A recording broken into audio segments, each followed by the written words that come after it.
চইলা গেল ভাঙ্গা দিল পীড়িতের বন্ধন।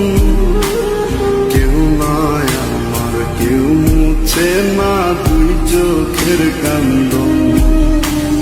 সবই ছিল ছাইরা যাওয়ার বাহানা নতুন।